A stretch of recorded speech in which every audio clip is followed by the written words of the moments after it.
ಅಳಿಯಂದ್ರೆ ಏನಾದರೂ ಪಾರ್ಥ ಅಪೇಕ್ಷಾ ಬಗ್ಗೆ ಮಾತಾಡೋಕೆ ಕರೆಸಿದಾರಾ? ಅಯ್ಯೋ ದೇವ್ರೆ, ವಿಷಯ ಅದೇ ಆಗಿದ್ರೆ ಏನು ಹೇಳಿ, ಏನು ಅಂತ ಮಾತಾಡಲಿ? ಇಕ್ಕಟ್ಟಿಗೆ ಸಿಕ್ಕಾಕೊಂಡ್ಬಿಡ್ತೀನಲ್ಲ.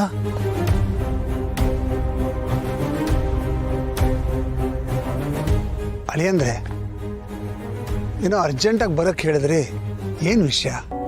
ಹಾಮವ, ನಾನು ಡೈರೆಕ್ಟಾಗಿ ನಿಮ್ಮ ಹತ್ರ ಮಾತಾಡ್ಬೋದಾಗಿತ್ತು, ಬಟ್ ಮನೆಯವ್ರ ಮುಂದೆ ಎಲ್ಲ ಮಾತಾಡಿದ್ರೆ ಚೆನ್ನಾಗಿರಲ್ಲ ಅನ್ನೋ ಕಾರಣಕ್ಕೆ ಇಲ್ಲಿ ಕರೆಸ್ಕೊಂಡೆ. ಏನಾಯ್ತು ಅಳಿಯಂದ್ರೆ? ಏನಾದರೂ ಪ್ರಾಬ್ಲಮ್ಮಾ? ಹಾಮವ, ತುಂಬಾ ದೊಡ್ಡ ಪ್ರಾಬ್ಲಮ್ ಆಗ್ಬಿಟ್ಟಿದೆ. ಏನು ವಿಷಯ ಅಳಿಯಂದ್ರೆ? ಆ್ಯಕ್ಚುಲಿ ಭೂಮಿಕಾ ಅವರು ಆಷಾಢಕ್ಕೆ ಮನೆಗೆ ಹೋಗ್ತಾರೆ, ನೀವು ಕರ್ಕೊಂಡು ಹೋಗ್ತೀರಿ ಅಂದಾಗ ಅದರಲ್ಲಿ ಏನಿದೆ ಹೋಗಿ ಬರಲಿ ಅಂತ ಅಂದ್ಕೊಂಡೆ. ಬಟ್ ಈಗ ನೋಡಿದ್ರೆ ವಿಷಯ ಅಷ್ಟೊಂದು ಸಿಂಪಲ್ ಆಗಿಲ್ಲ ಅಂತ ಅನ್ನಿಸ್ತಾ ಇದೆ. ಭೂಮಿಕಾ ಅವ್ರು ಇಲ್ಲದೆ ಮನೇಲಿ ಕಾಲ ಕಳೆಯೋದು ತುಂಬ ದೊಡ್ಡ ಕಷ್ಟ ಆಗ್ಬಿಟ್ಟಿದೆ ನನಗೆ. ಅದಕ್ಕಿಂತ ದೊಡ್ಡ ಶಿಕ್ಷೆ ಇನ್ನೊಂದಿಲ್ಲ ಅಂತ ಅನ್ನಿಸ್ತಾ ಇದೆ.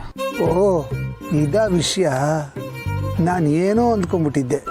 ಏನಪ್ಪ ಹೀಗೆ ಕೇಳ್ತಾ ಇದ್ದಾರೆ, ವಿಚಿತ್ರ ಅಂತ ನಿಮ್ಗೆ ಅನ್ನಿಸ್ಬೋದು. ಬಟ್ ನಂದೊಂದು ರಿಕ್ವೆಸ್ಟ್ ಮಾವ, ನಿಮ್ಮ ಈ ಆಷಾಢ ಶಾಸ್ತ್ರ ಸಂಪ್ರದಾಯ ಇದನ್ನೆಲ್ಲ ಬಿಟ್ಟು ಹೇಗಾದರೂ ಮಾಡಿ ಭೂಮಿಕಾ ಅವ್ರನ್ನ ಮನೆ ಕಳಿಸ್ಕೊಡಿ. ಎಲ್ಲ ರೂಲ್ಸ್ಗೂ ಒಂದು ಎಕ್ಸಂಪ್ಷನ್ ಇರೋ ಥರ ಎಲ್ಲ ಶಾಸ್ತ್ರಕ್ಕೂ ಒಂದು ಅನುಕೂಲ ಶಾಸ್ತ್ರ ಅಂತ ಇರುತ್ತಲ್ವಾ? ಪ್ಲೀಸ್ ನನಗೋಸ್ಕರ ಏನಾದರೂ ಮಾಡಿ. ಅವ್ರಿಲ್ಲದೆ ನನ್ನ ಮನಸ್ಸು ಮನೆ ಎಲ್ಲ ಬಿಕೋ ಅಂತ ಇದೆ. ನನಗೆ ಕೈಕಾಲೇ ಆಡಲ್ಲ. ಪ್ಲೀಸ್ ಏನಾದರೂ ಮಾಡಿ ಕಳಿಸ್ಕೊಡಿ ಅವ್ರನ್ನ. ಅಲ್ಲಿ ಅಂದರೆ ನಾನು ಮದುವೆ ಆದ ಹೊಸದ್ರಲ್ಲಿ ನೀವು ಮತ್ತೆ ಊರಿಗೆ ಹೋದರೆ ಸಾಕು ಅಂತ ಕಾಯ್ತಾ ಇದ್ದೆ. ನೀವು ನೋಡಿ ನನ್ನ ಮಗಳನ್ನ ಎಷ್ಟು ಮಿಸ್ ಮಾಡ್ಕೊಳ್ತಿದ್ದೀರಾ. ನಿಜವಾಗ್ಲು ಇದು ಕೇಳಿ ಭಾಳ ಖುಷಿ ಆಯಿತು. ಬಟ್ ಯಾವುದೇ ಕಾರಣಕ್ಕೂ ನಾನು ಇಷ್ಟೊಂದು ಕೇಳ್ಕೊಂಡೆ ಅಂತ ಭೂಮಿಕಾ ಅವ್ರಿಗೆ ಹೇಳ್ಬೇಡಿ.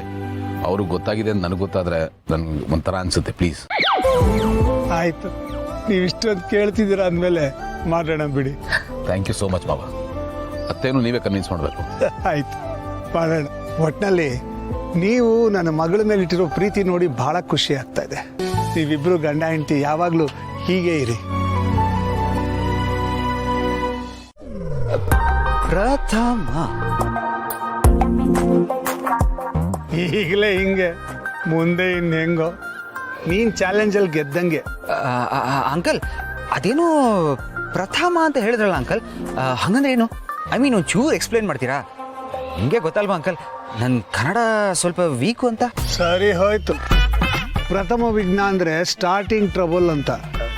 ಏನಯ್ಯ ನೀನು, ಭಾಷೆನೇ ನೆಟ್ಟಿಗೆ ಬರೋದಿಲ್ಲ. ಇನ್ನೀ ಹುಡುಗರಿಗೆ ಪಾಠ ಹೆಂಗೆ ಕಲಿಸ್ತೀಯ? ನಿನ್ನ ಹಣೆ ಬರ ಏನು ಅಂತ ಗೊತ್ತಾಯ್ತು ಬಿಡು. ಅಂಕಲ್, ಹಾಗೆಲ್ಲ ಏನೂ ಇಲ್ಲ ಅಂಕಲ್. ನನಗೆ ಈ ಡಿಫಿಕಲ್ಟ್ ವರ್ಡ್ಸ್ ಅರ್ಥ ಆಗದೆ ಇರ್ಬೋದು, ಆದರೆ ನಾನು ಆನೆಸ್ಟಾಗಿ ಎಫರ್ಟ್ ಹಾಕಿ ಹಾಕ್ತೀನಿ ಅಂಕಲ್. ನೀವು ಹೇಳಿದ ಕೆಲಸ ಮಾಡೋದಕ್ಕೆ ನಾನು 100% ಕೊಟ್ಟೇ ಕೊಡ್ತೀನಿ.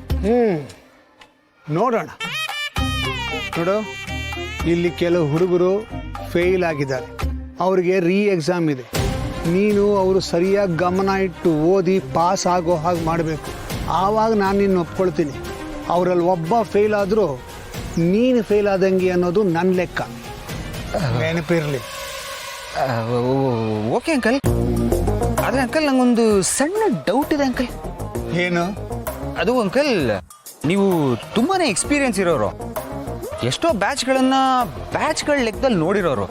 ಐ ಮೀನ್, ನಿಮ್ಮ ಕೈಲೇ ಇವ್ರನ್ನ ಇಂಪ್ರೂವ್ ಮಾಡೋಕ್ಕೆ ಆಗಲಿಲ್ಲ ಅಂದಮೇಲೆ ನನ್ನಿಂದ ಅದನ್ನು ಎಕ್ಸ್ಪೆಕ್ಟ್ ಮಾಡೋದು ಪ್ರಾಕ್ಟಿಕಲ್ ಅಲ್ಲ ಅಂತ ನಿಮ್ಗೆ ಅನಿಸ್ತಾ ಇಲ್ವಾ ಅಂಕಲ್? ನನ್ನನ್ನೇ ಪ್ರಶ್ನೆ ಮಾಡ್ತೀಯಾ? ನೋಡು, ಚಾಲೆಂಜ್ ಅನ್ನೋದು ಚಾಲೆಂಜಿಂಗ್ ಆಗಿದ್ದಾಗಲೇ ಚಾಲೆಂಜ್ ಅನ್ನಿಸ್ಕೊಳ್ಳೋದು.